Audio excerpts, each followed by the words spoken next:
Meus amados irmãos, eu quero cumprimentá-los mais uma vez com a paz do Senhor Jesus. Nós estamos iniciando o quarto trimestre da Escola Bíblica Dominical com as revistas da CPAD e nos foi dada a oportunidade de, mais uma vez, fazermos a abertura desse trimestre falando a respeito da primeira lição da nossa revista da Escola Dominical.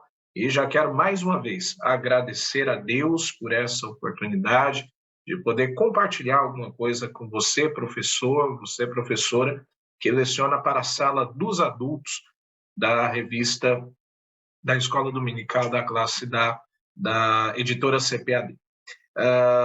Eu quero logo mais apresentar um pouco da revista, mas fica também a minha gratidão. Nós somos aqui da Assembleia de Deus, do Ministério do Belém, no setor da Lapa, presidida, pastoreada pelo nosso pastor setorial, pastor Elias Camilo dos Santos, a quem externo a minha gratidão e pela confiança, e também aos nossos superintendentes da Escola Bíblica Dominical, pastor Renato Ferreira e pastor Ari, que são nossos superintendentes. Fica aqui mais uma vez a nossa gratidão. Você está convidado a participar todos os domingos de manhã, às 8h30 da manhã, deste culto, dessa escola teológica que não tem formatura, sempre estamos aprendendo, que é a Escola Bíblica Dominical.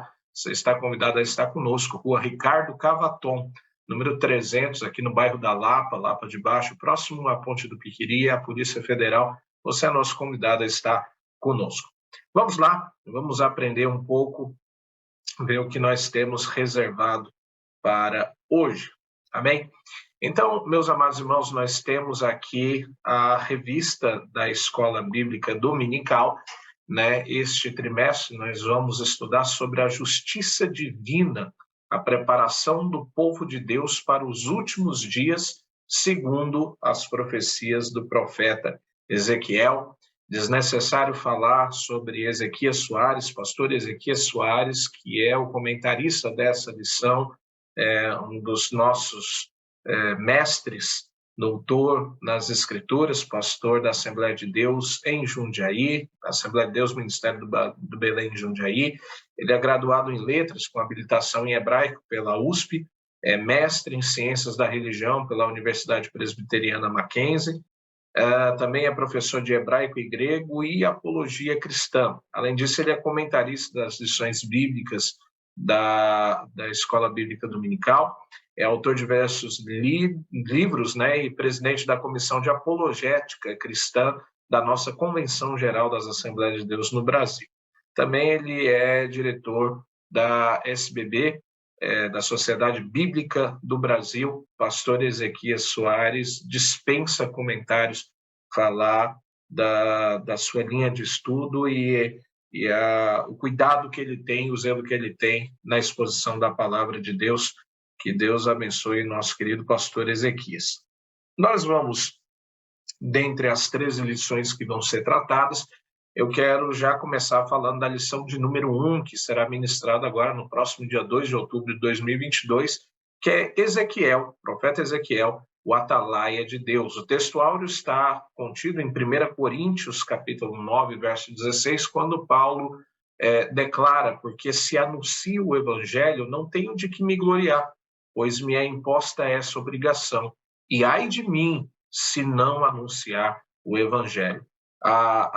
O cuidado e a obrigatoriedade que nós temos em anunciar o evangelho. Abro até um parênteses aqui para dizermos que precisamos ter um cuidado. Nós somos chamados para anunciar, para pregar o evangelho, e não para fazer a obra do Espírito Santo, que é o convencimento, que é a conversão, que é ganhar as almas para Deus. A nossa missão é pregar, é lançar a semente. Quem dá o crescimento é o Senhor. Verdade prática, além de guardar e cuidar, a missão do atalaia é anunciar tanto o julgamento divino como as boas novas. E isso nós vamos ver principalmente nessa primeira lição, e no decorrer das 13 lições, nós vamos enxergar o profeta Ezequiel fazendo esse trabalho do anunciamento de um juízo de Deus sobre as nações e os seus motivos, mas também ao anúncio das boas novas, a partir do capítulo 33 em diante, ele começa a profetizar sobre a bonança vindoura que haveria da parte de Deus.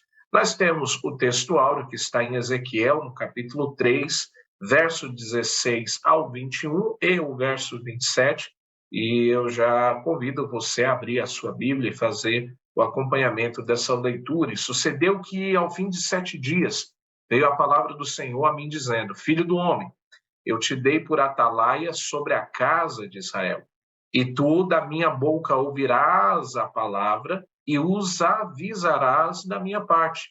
Quando eu disser ao ímpio, certamente morrerás, não o avisando tu, não falando para avisar o ímpio acerca do seu caminho ímpio, para salvar a sua vida, aquele ímpio morrerá na sua maldade, mas o seu sangue da tua mão o requererei. Mas se avisares o ímpio e ele não se converter da sua impiedade e do seu caminho ímpio, ele morrerá na sua maldade, mas tu livraste a tua alma. Semelhantemente, quando o justo se desviar da sua justiça e fizer maldade, e se puser diante dele um tropeço, ele morrerá, porque não o avisando tu, o seu pecado morrerá, e a sua justiça que o praticara não virão em memória, mas o sangue, o seu sangue, da tua mão o requererei. Mas, avisando tu o justo, para que o justo não peque, e ele não pecar, certamente viverá, porque foi avisado, e tu livraste a tua alma.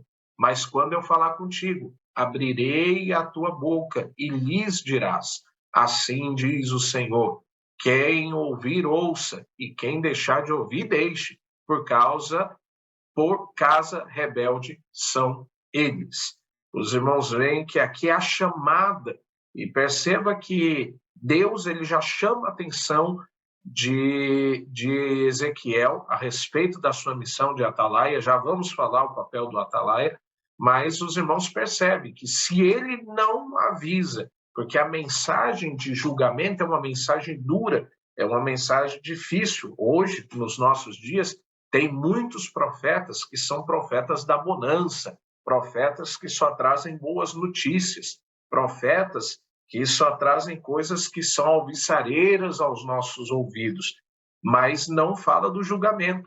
E nós entendemos, irmãos, que ainda nesta época, alguém pode falar, não, mas julgamento era só no Antigo Testamento. Não, irmãos, no Novo Testamento também temos. Deus, o Evangelho de Cristo, ele aponta o erro do ser humano e traz a opção dele ter uma conversão, dele se converter dos seus maus caminhos através do poder do Evangelho. Mas a decisão fica dele. E aí daquele que não falar, que vê o erro e não falar. Então, esse é o propósito aqui do profeta Ezequiel. Essa lição, irmãos, ela traz alguns pontos, mas eu quero focar, nós estamos falando, isso daqui é uma aula de subsídio para os professores, a lição, o foco dela, já indo no final dela, então eu aconselho aos irmãos que se atenham, né, no foco da lição, que é falar sobre o atalaia, o papel da igreja hoje comparado ao papel de Ezequias nos últimos dias. Então, passar ao seu aluno qual é o papel do atalaia, quais são as incumbências que tem um atalaia. A introdução vai trazer notícias, né, de como eram os tempos de Ezequias, na verdade, como se deu a ida ao cativeiro. Então, os irmãos procurem passar com um pouco mais de agilidade, são dados mais históricos, né? Procure passar com mais agilidade, porque o foco da lição mesmo é mostrar o papel do atalaia para os últimos dias, tá? A definição do termo atalaia, tá? Então, primeiro ponto, eu até coloquei aqui essa figura que eu achei. O atalaia, irmãos, era um vigia, era um sentinela, era um guarda, que muitas das vezes ele ficava, né, sobre os muros, para ficar olhando o perigo que poderia se haver. Então, a primeira pessoa a ver o perigo para a cidade era o atalaia. E o atalaia funcionava como um alarme. Então, hoje nos nossos dias, algumas casas aí, os irmãos colocam alarmes lá, porque se alguém entrar ou forçar a porta, o alarme toca. no carro da gente, se alguém forçar a abrir a porta sem a chave, toca um alarme. E aquilo é uma atalaia. Então, o papel do atalaia, e a palavra, o termo hebraico para atalaia é o tzafá, que significa tomar cuidado, espiar, olhar ao redor, vigiar, guardar, prestar atenção. Então, esse era o papel do atalaia. O atalaia ele tinha a função de advertir sobre a aproximação de uma força inimiga, a fim de guardar a cidade, para que quando o inimigo estivesse se aproximando, então os inimigos tinham que ter estratégias para invadir as cidades, principalmente vinham sorrateiramente para não chamar a atenção do atalaia. Então, muitas das vezes, eles tentavam invadir de uma maneira que o atalaia não visse, né? Mas vamos lembrar, irmãos, que o nosso Deus, a Bíblia diz que ele tem olhos como chamas de fogo e ninguém se esconde da sua presença. Então, o inimigo, ele tenta sorrateiramente, foi as lições do trimestre passado que nós estudamos, né? O inimigo tenta sorrateiramente nos atingir, chegar até nós, inserir coisas pequenas. Se os irmãos lembrarem, leia depois Eclesiastes, capítulo de número 10, o verso de número 1, Salomão, ele diz que uma mosca pequena, ela estraga o perfume, estraga o trabalho do perfumista, um unguento. É uma mosca pequenininha. Talvez se fosse um animal um pouco maior, tiraria de cima do perfume. Mas aquela mosca que entrou no perfume, ela morreu e ela estragou, ela colocou um cheiro de morte dentro do perfume. São coisas pequenas. Então o atalaia, ele tinha esse papel de ficar acompanhando. Ele andava pela cidade, ficava rodeando a cidade para ter ideia do que era o inimigo. Então, ele tinha uma visão muito aguçada. E esse é o papel que o nosso irmão Ezequiel ele tem. Amém? Mas vamos continuar aqui.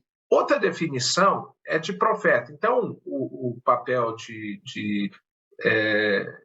o papel do profeta, ele é derivado do termo hebraico nat, que significa falar ou dizer antes, tá?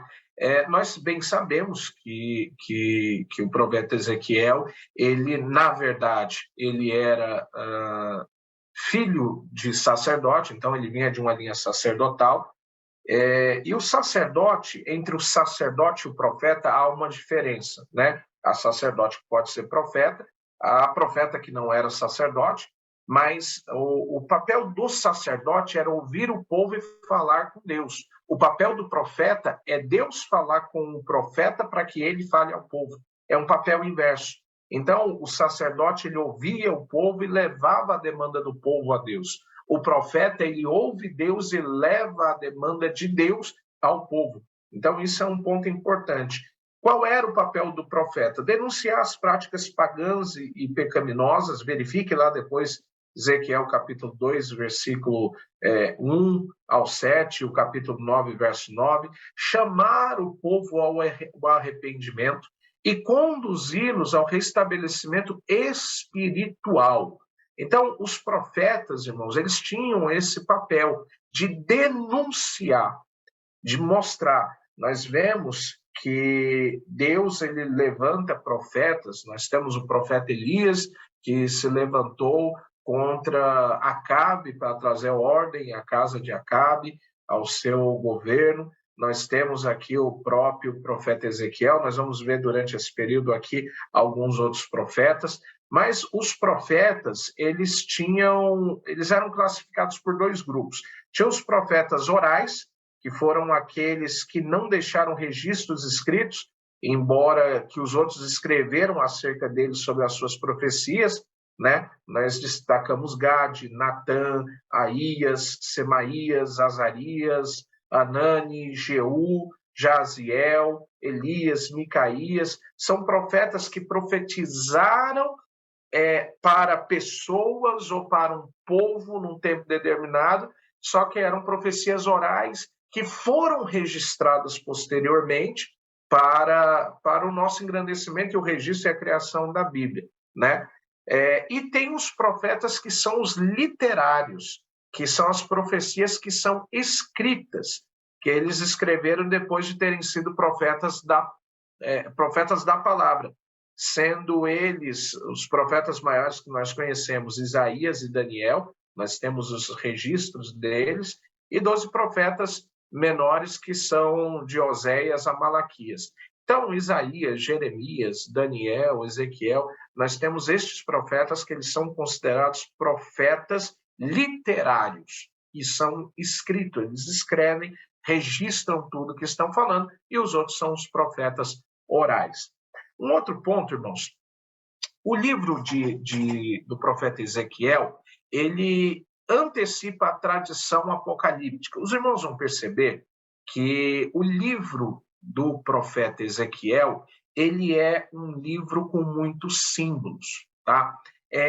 Há algumas escolas teológicas que defendem que, como eles estavam em terra estranha e para que os seus governantes, seus algozes, não soubessem o que eles estavam falando, né? Principalmente porque eles estavam falando, Ezequiel, ele, a partir do capítulo 33, ele traz profecias a respeito do livramento e, principalmente, ele fala de juízo de Deus contra 7 nações.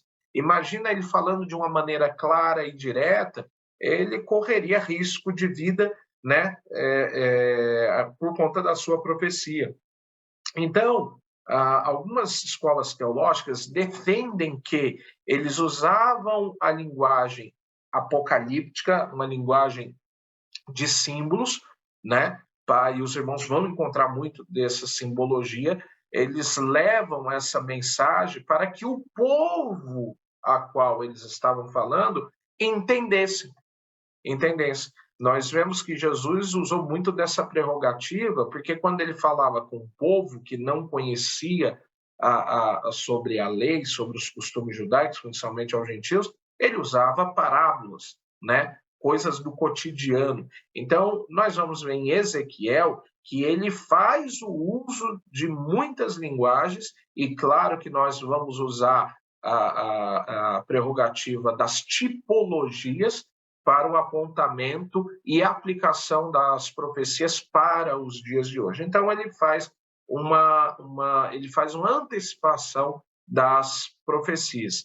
Então, o livro ele se divide em 3 partes. A primeira do capítulo 1 ao 24, a segunda do 25 ao 32 e a terceira do 33 ao 48. Já vamos falar um pouco mais detalhado sobre isso, mas uma coisa que é importante, a autoria é do profeta Ezequiel, ele está entre o grupo dos profetas maiores. A data do livro está em torno de 590 a 570 a.C., o juízo e a glória de Deus é o tema do seu livro. O significado do seu nome é Deus forte. O ofício dele é sacerdote, filho de Buzi, né, ou Buzi, e também chamado por Deus como profeta.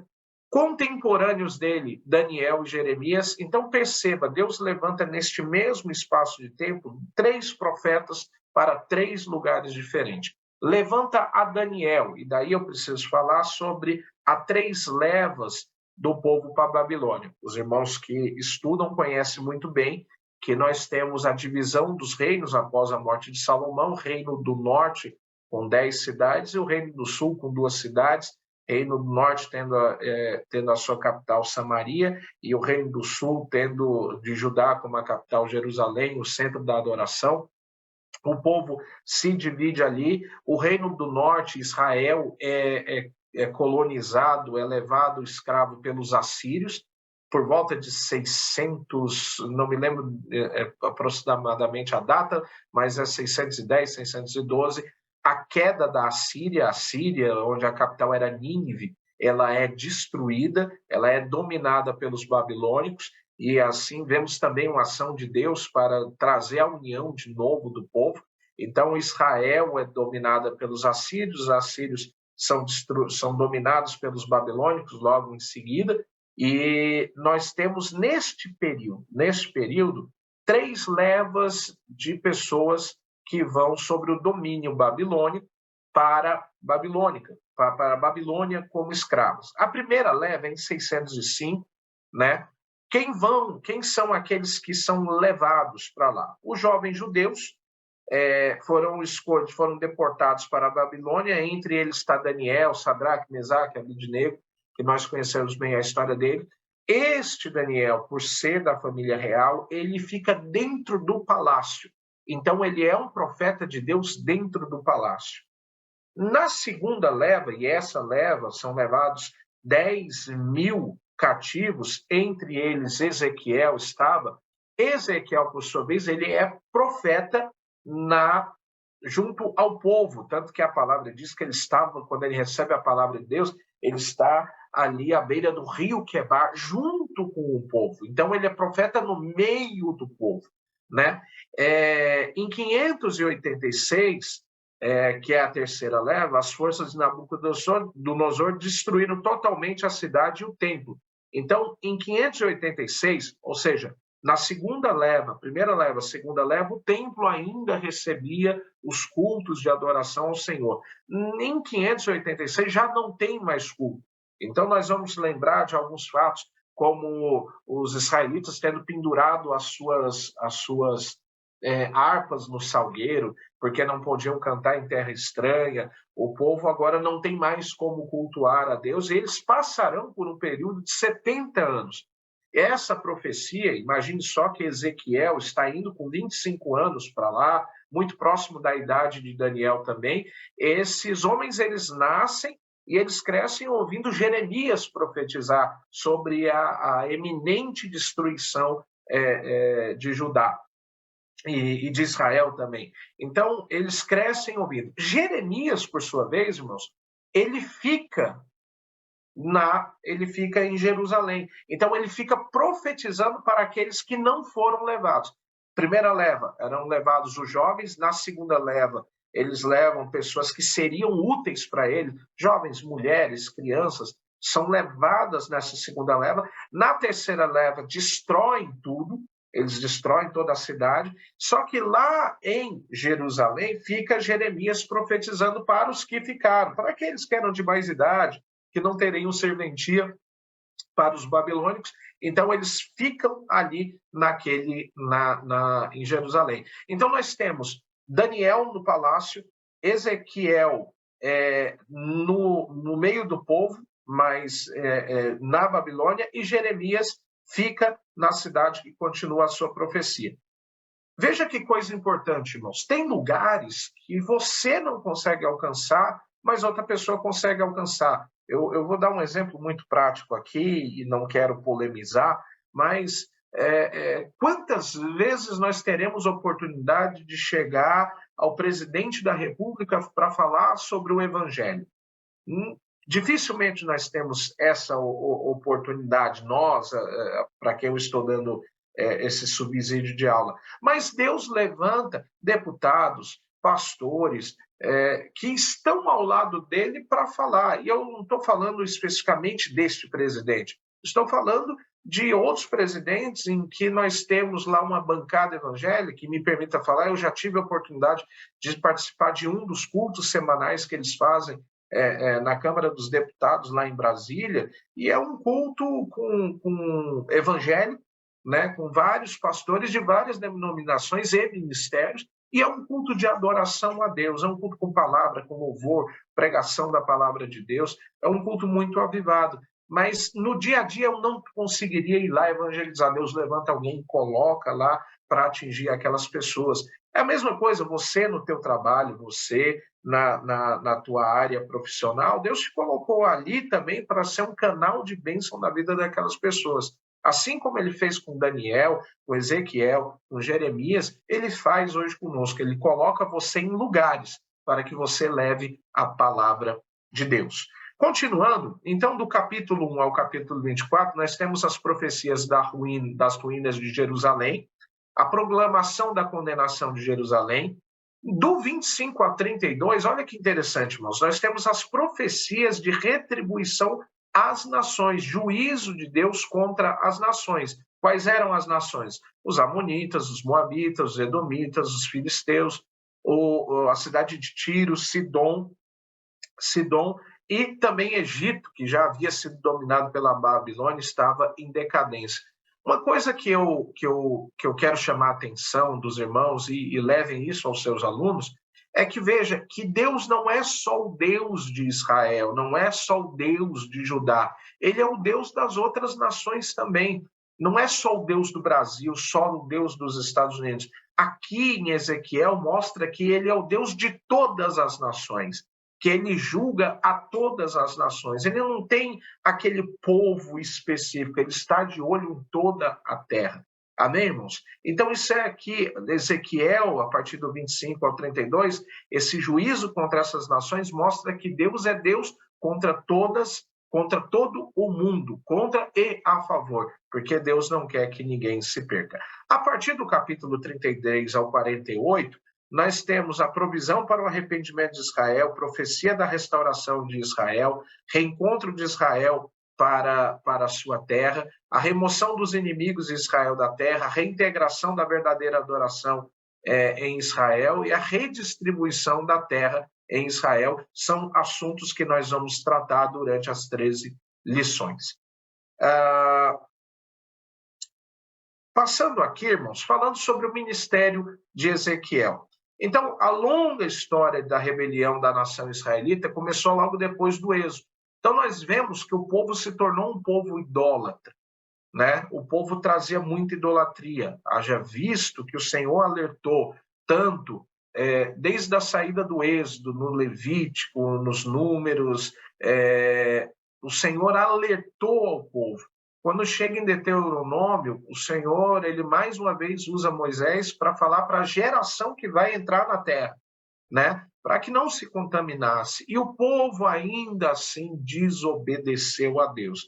E por conta dessa desobediência, por conta da impiedade de muitos reis que vieram no seu governo, nós vemos que, por exemplo, não teve nenhum rei de Israel que agradou a Deus, né? E poucos de Judá que agradaram a Deus após a divisão do Reino do Norte e do Reino do Sul. Então, estava subindo a Deus uma ira contra o povo e haveria uma necessidade de um juízo de Deus, de uma disciplina de Deus, e ele usou vários profetas, principalmente Jeremias, para falar sobre essa decadência do povo, a necessidade do conserto do povo. Nós vemos Isaías falando que ele se incluía no meio de um povo, ele estava no meio de um povo de lábios impuros, inclusive ele que era profeta, mas nós vemos que o Senhor destaca um serafim que toca com a brasa do altar nos seus lábios e purifica a sua iniquidade e faz dele um profeta para o povo, para alertar ao povo. Mas nós vemos que o povo vinha continuando a ter uma vida de prostituição religiosa, trazendo outros deuses para o altar. Então, esse propósito do profeta, do ministério do profeta Ezequiel, que é levantado, né, ele é levado junto com os babilônicos, ele cresce escutando Jeremias profetizar, então ele volta, quando ele vai para ele, sacerdote, e depois separado por Deus para ser profeta, ele tem uma missão de ser profeta e explicar o porquê que o povo estava passando por aquilo e a necessidade do povo se consertar. Então, muitas das vezes, nós agora falando sobre o chamado do profeta de Ezequiel, o ministério profético dele se encontra logo no começo do livro, a chamada dele, quando ele está cativo já em Judá. E uma coisa que é importante é que Deus se dirige a ele falando filho do homem. A palavra original para filho do homem, a palavra original grega, fala de Ben-Adam, ou Ben-Adaham, que fala da fragilidade do ser humano, filho de Adão, né? Filho do homem, filho de Adão, você que é frágil, você que é humano, você que... O que Deus estava falando para ele quando chamava ele de filho do homem, estava lembrando que ele dependia unicamente de Deus para exercer o seu ministério. Então, diante dessa revelação, logo em seguida, no capítulo 2 e no verso 1, diz a palavra: entrou em mim o Espírito né, com E maiúsculo, pneuma, né, o Paracleto, entrou em mim o Espírito quando o Senhor falava comigo e me pôs em pé e ouvi o que me falava. Então, aquele recebe o Espírito Santo de Deus, bem claro, naquela época o Espírito Santo, ele empossava-se de uma pessoa, né, para dirigi-lo a falar a palavra de Deus, e quando cumpria-se a sua missão, era retirado dele. Hoje não, irmãos. Hoje nós recebemos e estamos e temos o Espírito Santo. Enquanto eu ministro a aula, o Espírito Santo está aí lhe fazendo entender, lhe fazendo trazer novas ilustrações a respeito dessa palavra, trazendo conhecimento para você ministrar sua aula neste próximo domingo. Enquanto eu estou aqui preparando este material, o Espírito Santo foi me dirigindo a levar a alguns assuntos, a pontuar algumas coisas. Então, hoje nós temos o Espírito Santo de Deus atuando fortemente em nossa vida, tá? Então, quando os irmãos falarem filho do homem, entenda, veja só que mais de 90 vezes esse texto, essa palavra, né, esse título, ele é citado no livro de Ezequiel. Então, filho do homem é Ben Adarran, tá? Que fala filho de Adão. Ben é filho, Adarran, Adão, aquele que veio da terra. Ok? Outra coisa, a missão do profeta, ele como um atalaia, um verdadeiro profeta de Deus, a situação que ele tinha que lidar era alertar sobre a situação em derredor, escutar a palavra de Deus, receber a palavra de Deus e falar ao povo.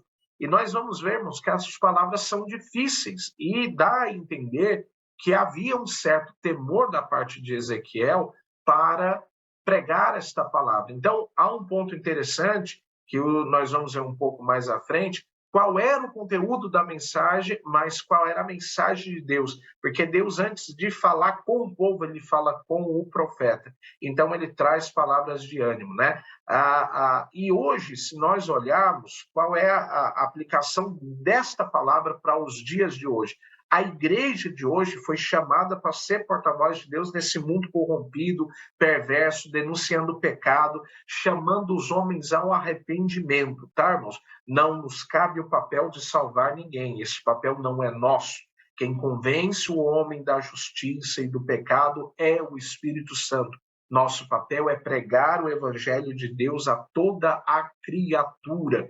Então, o evangelho é suficientemente, tem poder de transformação. A palavra de Deus tem o poder de transformar o ser humano quando o ser humano abre a porta do seu coração para que a palavra ela entre. Nós somos limpos pela palavra. A palavra tem poder de nos transformar. E nós que estamos aqui estudando e também ensinando, nós somos frutos disso daí, irmãos. Lembra quem você era e aonde que você está hoje? Isso é resultado da palavra, do poder da palavra. Glórias a Deus.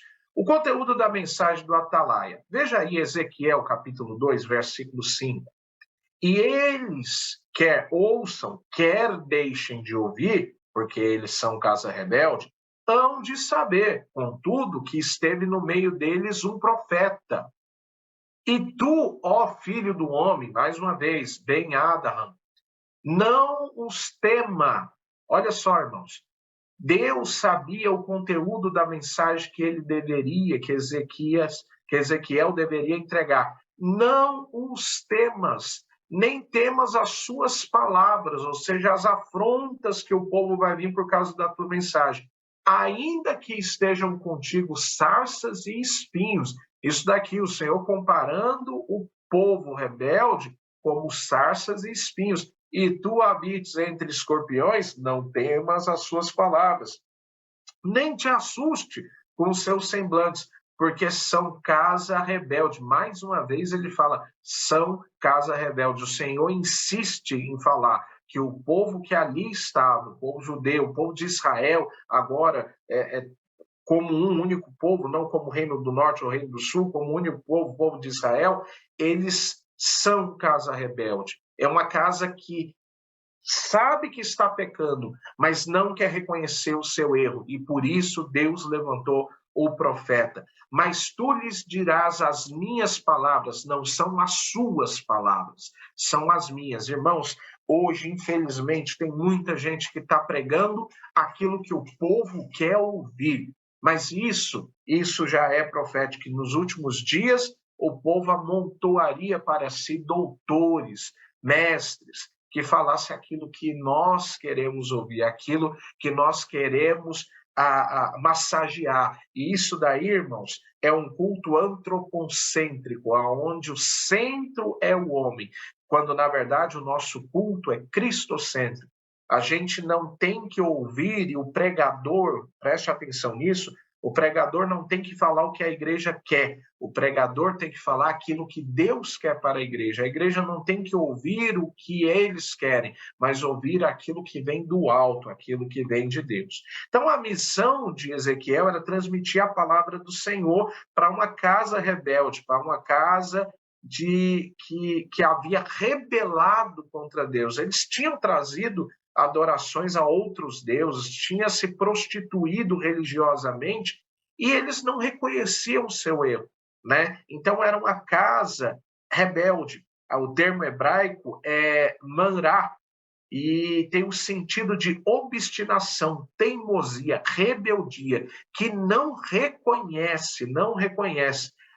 Essa expressão de rebelião aparece 13 vezes no livro de Ezequiel. Então, irmãos, pontue isso daqui. A mensagem era difícil, era dura, mas deveria ser falada, mesmo porque, como lemos no texto áureo, ou na leitura em classe, se ele não falasse, o sangue daquelas pessoas que perecerem estavam nas mãos de Ezequiel. Então, preste atenção, falar a palavra, pregar a palavra é uma obrigação, Eu costumo dizer que a semeadura é opcional, mas a colheita é obrigatória. Você pode escolher não obedecer a Deus, mas você vai colher por não obedecer a Deus. Vamos lá, o Atalaia prega mesmo para um povo de semblante duro e obstinado de coração. Olha só, veja aí Ezequiel capítulo 2, verso 4. E os filhos são de semblante duro, obstinados de coração. Eu te envio a eles e lhes dirás, assim diz o Senhor. Amém, irmãos? Porque muitas das vezes o povo olhava para Ezequiel e achava que era Ezequiel que, estando na mesma situação, estava falando. Mas tem muita gente que ainda hoje fala, está usando o púlpito para falar contra alguma coisa minha, está falando sobre a minha vida. Não, irmãos, não está falando. O Espírito Santo é aquele que revela as coisas ocultas e escondidas. Então, esse texto é praticamente uma repetição do versículo 5, mas não foi repetida, né? O Senhor fala de uma nação de semblante duro, obstinada, que se recusava a admitir os seus pecados. Por isso, o Senhor diz a Ezequiel que ele deveria obedecer o chamado divino, pois seu dever como atalaia, como porta-voz, era ouvir a voz de Deus e entregar a mensagem ao povo. Né? Estou focando aqui no Atalaia, tá? O papel de Ezequiel, que é o propósito dessa lição. O Atalaia prega sem temer aos homens maus. E tu, Ezequiel capítulo 2, verso 6, e tu, ó filho do homem, não temas, nem temas as suas palavras. Ainda que estejam contigo sarças e espinhos, e tu habites entre os escorpiões, não temas as suas palavras, nem te assuste com os seus semblantes, porque são casa rebelde. Então, Deus já está dando o diagnóstico. Esse povo é ruim, é rebelde. Né? Então, o povo judeu ele é comparado a sarças, espinhos e escorpiões. E por causa da sua maldade e apostasia, eles estavam daquele jeito. Eles não queriam se consertar, porque eles estavam com o pecado cauterizado. Por isso que eles passam por esse processo de juízo de Deus. Né? Hoje não é diferente. Jesus, em Mateus capítulo 10, verso 16, ele disse aos discípulos, eis que vos envio como ovelhas ao meio de lobos. E hoje, irmãos, não está diferente. Quando nós olhamos, hoje principalmente, estou falando aqui em outubro de 2022, hoje, ser evangélico parece que comparado a você adepto a um partido político, a um determinado político, e muita gente tem se levantado contra o povo evangélico. Cuidado, irmãos, cuidado. Hoje, principalmente, quando você se levanta para pregar a palavra de Deus e para falar contra o pecado, tem gente que torce o rosto, principalmente os midiáticos, os crentes que estão na mídia aí, que têm uma vida contrária, oposta ao que a palavra diz. Quando você tenta corrigi-los, eles falam, você só aponta isso daí, mas não vê quantas almas nós estamos ganhando. Mas, mais uma vez, quem salva, irmãos, não somos nós, quem salva é Jesus, quem convence é o Espírito Santo. Essas obras, a salvação não vem pelas obras. Então, essas pessoas, com uma soberba, começam a apresentar que são ganhadores de 5.000 almas, 10.000 almas, e isso lhes dá os direitos de viver uma vida regalada, fora da presença de Deus e fora dos costumes bíblicos. Então precisamos ter muito cuidado. Hoje nós estamos vivendo no meio de lobos. Cuidado. O Atalaia prega a mensagem de salvação ao homem, mas também de condenação ao pecado. Começo, eu falei sobre isso. Olha só, Ezequiel capítulo 2, versículo 9 e 10, confira aí. Então vi, e eis que uma mão se estendia para mim, e eis que nela havia um rolo de livro. Estendeu-o diante de mim, e ele estava escrito por dentro e por fora, e nele estavam escritas lamentações, suspiros e ais. Esses lamentos, suspiros e ais eram uma mensagem de destruição, de sofrimento, de tristeza. Nós vemos que durante os 70 anos que o povo passou, era um povo sofrido. As nações vizinhas questionavam: onde está o teu Deus? Toquem hinos, toquem as músicas de vocês para nos alegrar, e eles não podiam tocar, não poderiam oferecer um culto. Nós vemos as estratégias do diabo, e nós olhamos isso em Daniel, né? Quando foi construída a estátua de Nabucodonosor e quando fosse tocada o sino, todos deveriam se dobrar, e nós temos 3 rapazes, Sadraque, Mesaque e Abednego, que não se dobravam. Né? Porque eles aprenderam. Nós vemos Daniel, capítulo 1, verso 8, que ele propôs no coração não se contaminar com a comida do rei, da mesa do rei, porque ele sabia que aquela comida não era uma comida, primeiro, preparada da maneira caché, que é a comida caché, a comida judaica, e segundo, que era uma comida que era oferecida a outros deuses, e ele sabia que ele não poderia se contaminar. Então, mesmo no meio daquela multidão, tinha alguns judeus, alguns homens que proporam no coração, mesmo estando na Babilônia, não se contaminar com a Babilônia. Isso é importante nós salientarmos, né? Por outro lado, nós temos judeus que estavam dobrando os joelhos diante da estátua, né? Alguém, quem sabe, isso daí é uma paráfrase minha, alguém, quem sabe, está falando para Sadraque, Mesaque e Abednego: rapaz, dobra os joelhos, senão você vai morrer. Não faz mal, Deus vai entender. Não, irmãos, eles fizeram um compromisso no coração de não se contaminar. Então, o juízo contra Judá e contra algumas nações estrangeiras, como nós já falamos, Amonitas, Moabitas, Edomitas, os Tíros, Sidom, egípcios, eles viriam, o lamento e o suspiro não era só para o povo judeu, mas para aquelas outras nações. Mais uma vez, mostrando que o Deus que aqui estava tratando não era só o Deus de Israel, mas era o Deus do mundo daquela época. E ele é o Deus do mundo de hoje. Estamos indo para o final, né? Por que a igreja deve agir como um atalaia nos últimos dias? Então, este ponto aqui, os irmãos precisam concluir a lição mostrando qual é o papel da gente enquanto organismo, né? Enquanto membros de uma igreja. Por que a gente é atalaia nesses dias? Primeiro, porque a humanidade está perdida. Por causa da desobediência de Adão, o homem tornou-se destituído da glória de Deus. Somos pobres, cegos, nus, desgraçados. É assim que a Bíblia identifica aquele que está sem Cristo. E a situação espiritual da humanidade, principalmente nos nossos dias de hoje, irmãos, é de condenação e perdição. O mundo jaz no maligno. Nós estamos vivendo uma nova Sodoma. O pecado cada vez entrando dentro da igreja, nós não podemos deixar, irmãos. Precisamos pregar a verdade, precisamos continuar falando contra o pecado. Este é o papel do atalaia. A humanidade está perdida, mas a igreja ainda está em pé. Por que a igreja é um atalaia dessa geração? Porque somente Jesus pode salvar a humanidade. A nossa mensagem não é para acariciar o pecado, irmãos. De acordo com as escrituras, só existe um meio para que o homem possa obter a salvação. É a fé em Jesus Cristo, a fé na morte vicária de Jesus Cristo.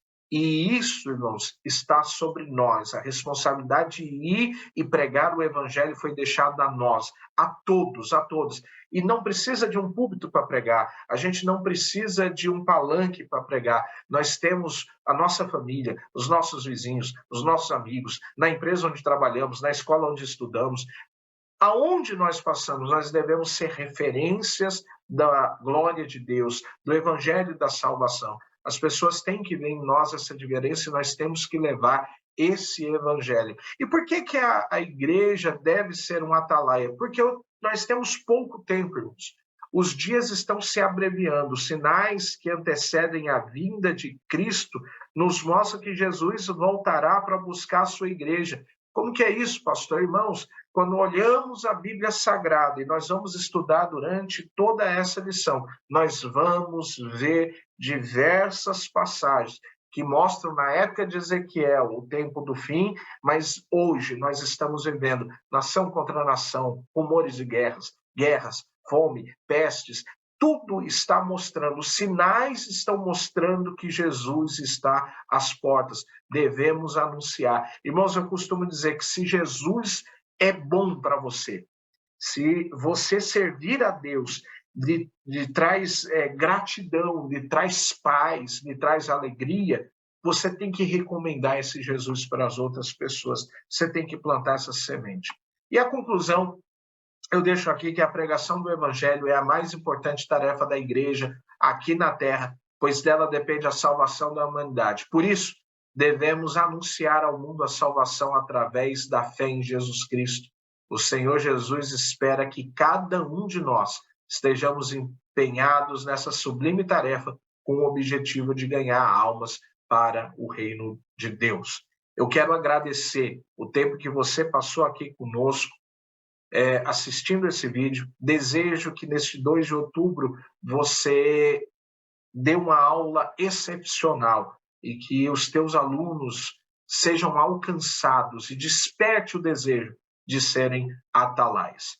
Feche os teus olhos, curve a tua cabeça. Senhor Deus, nós estamos alegres porque este tempo chegou e é o tempo, Senhor, em que assim como Ezequias foi levantado como atalaia para aquele povo, Senhor, para aquelas nações, o Senhor também nos capacite. Nos dê, Senhor, palavras, que não saia a palavra dos nossos lábios, mas que sejam palavras colocadas pelo Teu Espírito Santo. Ó Espírito Santo de Deus, ajuda o meu irmão, a minha irmã e a mim também a professar esta lição, a falar, Senhor, a respeito dos Teus preceitos e despertar no coração destes alunos, Senhor, o desejo de vivermos uma vida santa, uma vida íntegra, consagrada a Ti e que sejamos referência, Senhor, do Teu Evangelho. Abençoa o meu irmão, a minha irmã. Eu peço isso em o nome de Jesus. Amém. Que Deus te abençoe. Nós voltaremos logo em breve e não deixe de estar frequentando a Escola Bíblica Dominical. Que Deus abençoe a sua vida, Deus abençoe os seus dias, em nome de Jesus.